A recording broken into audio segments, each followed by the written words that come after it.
आज आमे आपणଙ୍କ ପାଇଁ ନେଇ ଆସିଛୁ ଏକ ଆଶ୍ଚର୍ଯ୍ୟଜନକ ରେମେଡି ଯାହା ଦ୍ୱାରା ଆପଣ ଆପଣଙ୍କ ଚୁଟିକୁ ସୁନ୍ଦର ଓ ଘନ ଲମ୍ବା କରିପାରିବେ। ମାର୍କେଟରେ ଅନେକ ପ୍ରକାରର ସାମ୍ପୁ ମିଳୁଛି ଯାହାକୁ ଲଗାଇ ଆପଣ ଆପଣଙ୍କ ଚୁଟିକୁ ଲମ୍ବା ଓ ଘନ କରିପାରିବେ, କିନ୍ତୁ ଏହାକୁ ଲଗାଇବା ଦ୍ୱାରା ଆମର ସାଇଡ ଇଫେକ୍ଟ ହୋଇପାରେ, ଯାହା ପରେ ଦେଖା ଦେଇଥାଏ ଏହା ଦ୍ୱାରା ଆମ ମୁଣ୍ଡରେ ଚନ୍ଦାପଣ ଆସିଯାଇଥାଏ।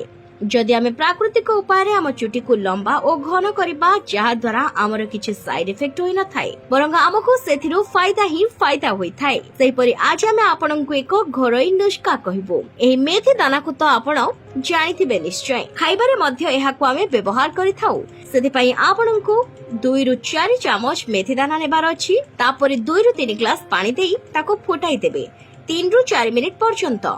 जेतेबेला पर्यंत पानीर रंग परिवर्तन न होईछि तापरे मेथी पानी को छाणी नेबे। मेथी दाना आम चुटी पई बहुत अधिक सहायकारी होई थाए। मेथी दाना रे विटामिन ए, के, सी, कैल्शियम एवं फोलिक एसिड रही थाए। मेथी रे एमिति गुण अछि जहा खराब चुटी को ठीक करिबा पई बहुत जरूरी होई थाए। मेथी दाना डैंड्रफ छड़ाइबा सहित आपनक चुटी को मजबूत मध्य करि थाए। तापरे मेथी दाना पानी रे आमे ग्लिसरीन को ऐड करिबा। गोटे चमच ग्लिसरीन आमे नेबा। ग्लिसरीन पकाइले आमर रुखा सुखा चुटी साइन करबा को लागि थाए।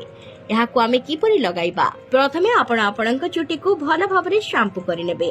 तापर एही पानी रे आपणक मुंड को धोई नेबे। तापर सेमिति सही चुटी को 5 मिनिट जाय रखिबे। 5 मिनिट परे साधा पानी रे आपणक मुंड को धोई नेबे। सिझा मेथी दाना को न फपाडी आपण ताको पेसी नेई सेथिरे 2 चमच दही मिसाई पेस्ट तयारी करी चुटी रे लगाइबे। तापर देखिबे आश्चर्यजनक रिजल्ट। चुटी पूरा घन लंबा और कड़ा होई जिवो।